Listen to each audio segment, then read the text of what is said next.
Hai semua dan selamat datang. Hari ni kita nak sembang pasal satu konsep yang sangat-sangat powerful untuk membina komuniti, iaitu ukhuwah. Ia bukan sekadar kawan-kawan biasa tau, tapi sesuatu yang jauh lebih dalam lagi. Pernah tak anda terfikir apa sebenarnya bahan rahsia yang ikat kita semua ni, yang buat kita rasa macam kita ni satu keluarga besar, saling peduli antara satu sama lain? Inilah persoalan yang kita nak rungkai sama-sama hari ni. Okey. Ini dia plan kita. Mula-mula, kita akan fahamkan dulu apa sebenarnya ukhuwah ni. Lepas tu, kita akan tengok perumpamaan yang digunakan untuk menggambarkannya, adab-adab untuk jaga ikatan ni, dan yang terakhir, macam mana kita nak betul-betul hidup dengannya. Jom kita mulakan dengan yang pertama.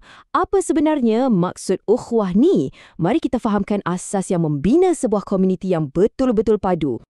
Nama penuh dia ialah Ukhuwah Islamiah atau Persaudaraan Islam. Dan ini bukan topik remeh-temeh ya. Ia adalah satu pelajaran asas dalam membina hubungan. Macam foundation untuk sebuah bangunan masyarakat. Senang cerita, ukhuwah ni lebih daripada kawan biasa. Ia adalah satu ikatan persaudaraan yang sangat kuat di mana setiap orang rasa macam sebahagian daripada satu keluarga besar. Kita saling jaga, saling bantu, tak kira siapa pun kita. Jadi, sekuat mana sebenarnya ikatan ni? Untuk kita betul-betul faham, jom kita tengok beberapa perumpamaan yang sangat mendalam dan satu contoh dari sejarah yang memang luar biasa. Cuba anda bayangkan ya, sebuah komuniti diibaratkan macam satu badan, sangat-sangat terhubung. Sampai kalau ada seorang saja yang sakit atau susah, semua orang akan terasa. Macam kalau jari kita sakit, satu badan pun tak selesa kan? Sampai demam dan tak boleh tidur malam. Itulah tahap empati yang dimaksudkan. Ada satu lagi perumpamaan yang best. Kalau tadi macam satu badan, yang ini pula macam sebuah bangunan. Setiap orang dalam komuniti tu ibarat batu bata. Masing-masing ada peranan untuk saling menyokong dan mengukuhkan antara satu sama lain. Kalau satu batu bata tu goyah, habis. Seluruh bangunan boleh jadi lemah. Nampak tak? Kita semua saling memerlukan. Dan benda ni bukan sekadar teori tau. Ia betul-betul terjadi dalam sejarah.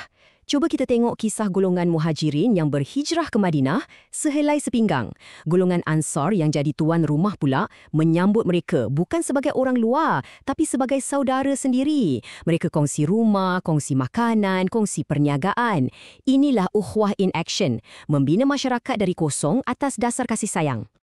Okey, soalan sekarang, macam mana kita nak pupuk ikatan yang hebat macam ni dalam hidup kita? Jom kita tengok beberapa adab atau etika praktikal yang boleh tolong suburkan persaudaraan ni. Asas dia sebenarnya simple je, tapi impak dia sangat besar. Semua mula dengan niat yang ikhlas. Lepas tu, datanglah tindakan-tindakan kecil yang bawa makna besar. Bagi salam bila jumpa untuk eratkan hubungan, tumpang gembira bila kawan kita berjaya, dan yang paling penting, jaga mulut kita dari fitnah, sebab itu boleh hancurkan semuanya. Tengoklah, tindakan semudah berjabat tangan pun ada makna spiritual yang sangat mendalam. Ia bukan setakat adat, tapi simbol untuk kita buang segala salah faham, eratkan balik ikatan, sampailah dosa-dosa kecil pun boleh diampunkan. Hebat kan? Baik, untuk bahagian terakhir ni, jom kita tengok beza yang sangat ketara antara tindakan yang membina jambatan persaudaraan dengan tindakan yang boleh meruntuhkannya sekelip mata. Inilah dia, the golden rule. Teras kepada ukhuwah ni ialah empati. Maksudnya, kebolehan kita untuk letakkan diri kita di tempat orang lain. Kita nak kebaikan untuk kawan kita, sama macam kita nak kebaikan tu untuk diri kita sendiri. Nampak tak perbezaan dia? Dekat satu belah, kita bina jembatan dengan empati, dengan kerjasama. Dekat belah satu lagi pula, kita runtuhkan jembatan tu dengan racun-racun sosial, hasad dengki, mengumpat dan memulau. Yang mana ada amaran keras supaya jangan buat lebih dari 3 hari. Jadi, setiap hari kita sebenarnya sedang memilih jembatan mana yang kita nak bina. Jadi, kesimpulan utamanya, ukhuwah ni bukan setakat pasal jadi kaum baik je.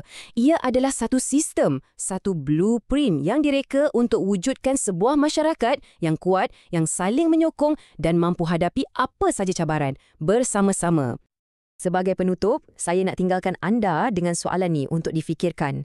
Cuba bayangkan potensi sebuah masyarakat di mana setiap orang betul-betul sayangkan saudaranya macam dia sayangkan diri sendiri. Agak-agak apa yang kita mampu capai bersama? Fikir-fikirkanlah.